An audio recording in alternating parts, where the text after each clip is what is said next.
Bankers, accountants, financial professionals, and insurance agents, what's the worst financial decision you've seen a client make? Story 1. Had a client who was extremely wealthy about 8 years ago tell us he was no longer going to use our services. Last year, we got an extremely angry phone call from his wife asking us why we hadn't been filing their taxes. We showed her the paperwork where her husband said he was no longer going to use our services, and then crap hit the fan. This dude apparently just decided he wasn't going to pay taxes anymore and didn't file a return for 8 years and had been lying to his wife. They were rich and owed almost $1.4 million in taxes, not including interest and penalties. And oh yeah, they got absolutely fried by the IRS. If you're in a relationship with someone, you need to be involved in financial decisions. Never let one party handle all of the money and make all of the decisions. That is how bad things happen in both business and in relationships. Story 2. I had a client buy numismatic gold coins with an entire retirement account. She bought $266,000 worth of coins at almost double the price of bullion. I got the gold salesman on the phone and asked him to justify the reasoning, and he said it was because the dollar was paper money and worth nothing, and that gold was going to go to $10,000 a coin. I asked him what he exchanged this gold for, and he said, well, she paid me dollars. Then I said, why would you accept a worthless currency for your rapidly appreciating gold currency? He cursed at me and hung up and said I didn't know what I was talking about. I still haven't met a gold salesman that can answer this. Their whole pitch is that the dollar isn't worth anything, but they happily take them in exchange for gold coins. The whole thing is crap. Poor lady, she can't sell them now, even with gold bullion as high as it is, for anything close to what she bought them for. I am a fully registered advisor, just to disclose. Well, not only that, but now she is definitely at risk of getting attacked by pirates. Like, I will say, she cost herself a stupid amount of money, sure, but who else do you know that can fill a treasure chest with gold coins? Yeah, that's what I thought. Story 3. I'm a lawyer who worked on a case where an investment advisor was stealing money from his client's funds to pay for his own lavish lifestyle. Red flag right there. Don't trust an investment advisor who's always jetting off foreign countries for pleasure trips. One of his clients had been awarded $10 or $20 million in a civil rights lawsuit and had absolutely no clue how to handle having money. He'd buy 50 big screens or buy out a movie theater for private performance and other ridiculous things just because he could.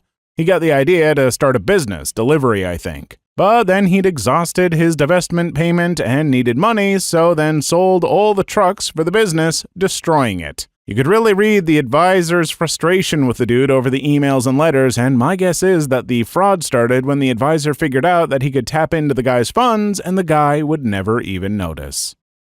Story 4. I work in corporate finance, not direct client stuff. My longest term job was as a franchisor, the person franchisees pay. We had one guy who wanted out. Our rules said that if you wanted to sell your franchise to someone, we had to approve them.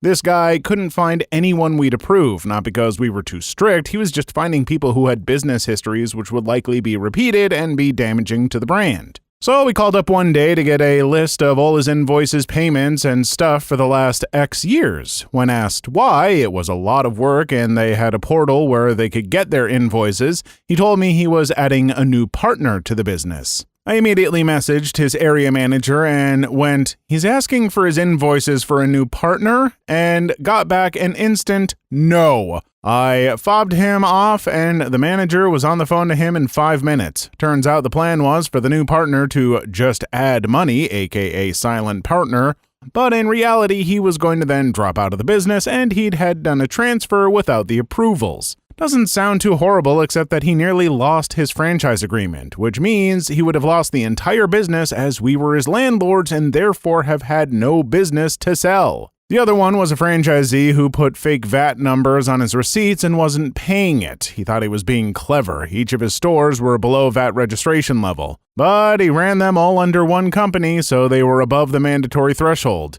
He did lose his license, and last I heard, got a few years behind bars for tax fraud. I just can't imagine wanting to deal with becoming part of a franchise. It is so antithetical to everything I dream about when I think of having my own restaurant.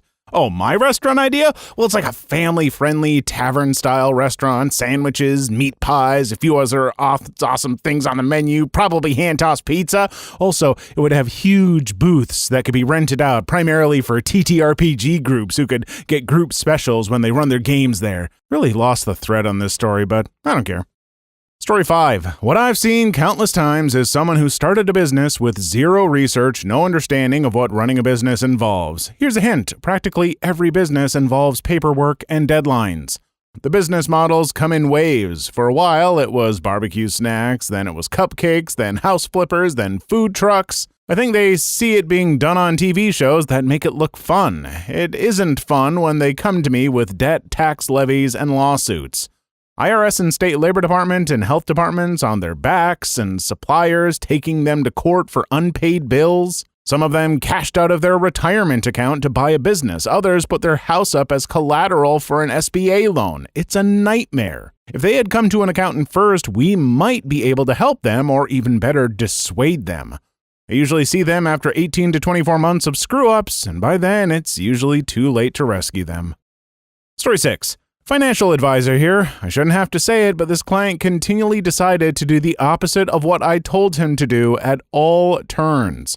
He planned to retire in 2011 at age 65. In the midst of the financial crisis in 2008, he decided it was a great idea to suddenly retire and liquidate his entire IRA. He was convinced he would lose all of his retirement savings, and it recently dropped around $150,000 in value, so he cashed out the remaining $400,000 in one distribution. Hello, new tax bracket. Since he wasn't ready to retire and needed the income, he elected to start receiving Social Security at 62 years old, giving him the lowest payment. He then decided that he can't afford his current house, even though it had lost about 1/3 of its value. I think he went from $300,000 to $200,000. He refused to wait for the value to recover and sold it as soon as possible. This guy cost himself hundreds of thousands of dollars and was convinced that he was a genius for supposedly saving himself from financial ruin. See, I'm smart enough to know that I am incredibly bad at financial stuff. Just the worst.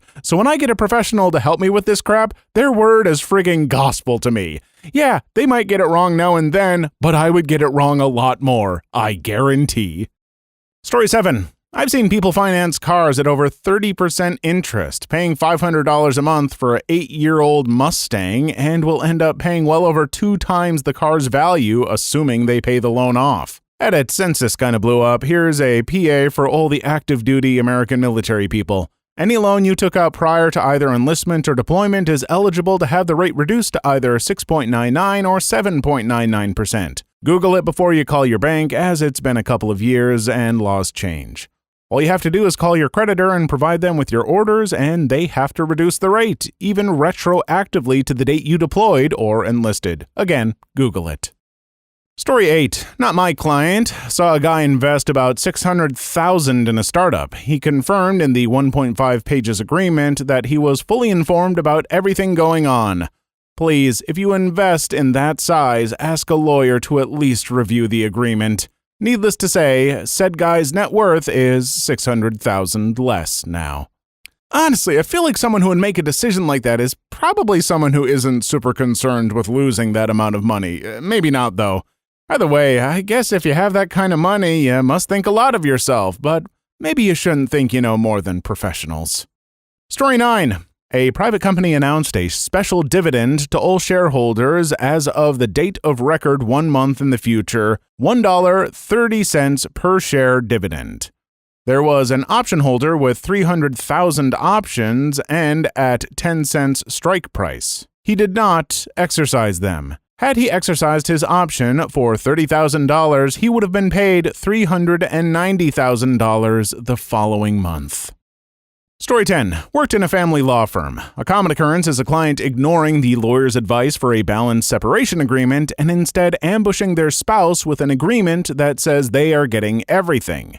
Now, instead of a relatively amicable breakup and maybe some mediation to sort out some sticking points, it's tens of thousands, if not hundreds of thousands of dollars in litigation costs. If you are going through a divorce, play nice. The only ones that win in a bad divorce are the lawyers. Story 11. 1. The client who joined an MLM and racked up $500,000 worth of losses before finally listening to. 2. The client who spent $40,000 on Farmville over 3 months. 3. The clients who give their adult children allowances that exceed my salary, fancy cars, and houses without expecting them to ever hold down a job themselves. I only ever think of MLMs targeting the less fortunate, so how does someone with $500,000 get roped in? And to the Farmville person, I remember when that game was a thing and just, how? How would you spend that much on it? I genuinely don't understand what is happening. This thread is making me sad. Story 12. Not a banker, but directly involved in a financial institution, specifically loans. So many people determine whether they can afford something based on whether or not they can get a loan. Financial institutions can get a loan, lend you far more than you really should borrow, especially if they have collateral. You can technically afford to make the payments, but little else. You should plan what you can comfortably afford based on your short-term and long-term goals, not the bank. Story 13. Probably not the worst, but one of the more perplexingly common. Making over $250,000, sometimes well over, no withholding, not paying estimated taxes throughout the year, can't afford the tax bill with the return every year, then being because they can't afford the installment payments on the taxes they owe from 2 years ago. Mother effer, sell your gaudy butt McMansion, take your teenage daughter's credit card away, let your drunk driving son stay in jail and get a public defender, and tell your B-wife to stop spending all day at the tennis courts sipping mimosas. Get your crap together and pay taxes throughout the year like the rest of us. You aren't being persecuted by the IRS, you're just an idiot. I wish taxes were just more automatic for me. I genuinely hate figuring that stuff out and paying estimates throughout the year. Those of you with jobs that take your taxes out, trust me, it is so much better that way. Life is easier when they do the work for you. Story 14. I had a client in her 70s put her whole savings in Tilray stock. Tilray at the time was trading above $150 per share. I told her it was a terrible idea to put all of her savings in one investment, but she told me I was wrong. She argued with me for a good 15 minutes until I relented and said, okay, it's your money. So she put $300,000 into Tilray. Couple weeks later, it starts dropping. I call her and get no answer. It's sitting at $6 a share now. Her account is down to about $12,000. Last time I spoke with her, I took no pleasure in telling her she's no longer my client. Story 15. Best friend is a CPA, and when he had his own practice, he had some pretty big-name clients, senators, musicians, pro athletes, etc. One of the biggest mistakes people made was thinking they were smarter than an accountant. His biggest challenge was the people who heard about the sovereign citizen nonsense. To no one's surprise, a random guy on YouTube doesn't know more than an actual CPA with 40-plus years experience. At least a few of these newfound sovereign citizens ended up doing time for tax evasion.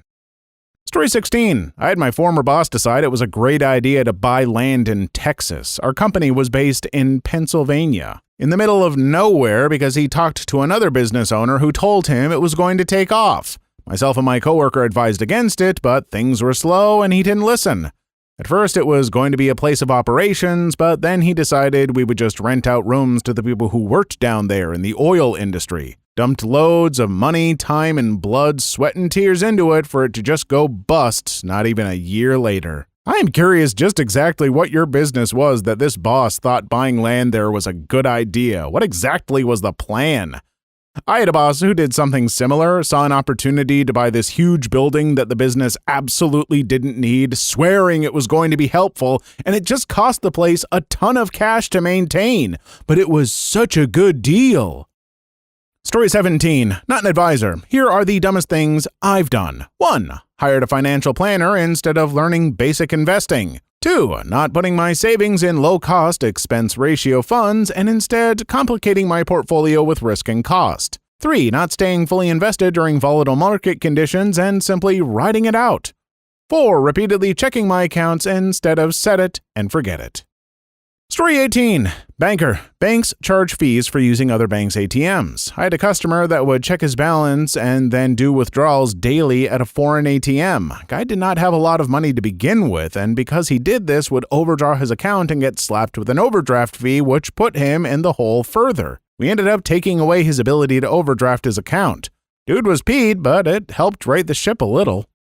Story 19. The number of fraud calls we have to deal with because the people go to a drugstore and buy thousands of dollars in iTunes cards to pay for their IRS bills astounds me even after 6 years in banking. People are effing dumb. Hey, it's me, the IRS, and I really need some new songs on my iPod Touch, bro. Do me a solid and get me some, and we'll call it even on your taxes. Ooh, wait, maybe snag me a Chili's gift card, too. I'm in the mood for some salty, overcooked burgers. Story 20. I had a client where I noticed this guy's credit debt always remained hovering $13,000 to $15,000. I asked him why he only makes minimum payments on his credit card instead of paying it off, because I see he has roughly $11,000 sitting in a bank account. Interest per month on that credit card bill is roughly $250, and according to his repayment patterns, it will take him roughly 19 years to pay it all off. His answer to me is the bank charges him $7.99 per month for his bank account if his balance dips below $10,000. So to save the $7.99 per month, this guy is paying $250 in interest on his credit card. Story 21. I work for a bank. One of our branches had a customer who was basically homeless. Then he wins the lottery. Over the next few months, the staff watch him come in to withdraw thousands of dollars every day to spend on extravagances. Everyone tried to convince him to sit with a financial advisor to help him make the most of his money. Less than a year later, he's in slightly better shape than when he started. He's at least able to live in the car he bought. Story 22. Clients had $2 million saved in their retirement accounts in early 2012, got terrified of the market, put 100% into gold at its prior all-time high and subsequent decline. At the same time, they decided to fully pay for all 3 of their kids' undergrad, grad, PhD degrees using their retirement accounts. They now have about $100,000 left and are in their mid-70s and have to work until they die. Good Lord, if you give me $2 million, I will retire right now. I will make that last the rest of my damned life, I promise you. I know some of you are like, it wouldn't last nearly as long as you think, and you are wrong. You are impossibly wrong. You don't know me and just how cheaply I can live. Give me $2 million and I'll prove it. Story 23. Financial planner here. No one particular client, but far too often I see people make investment decisions based off of emotion, primarily fear and greed.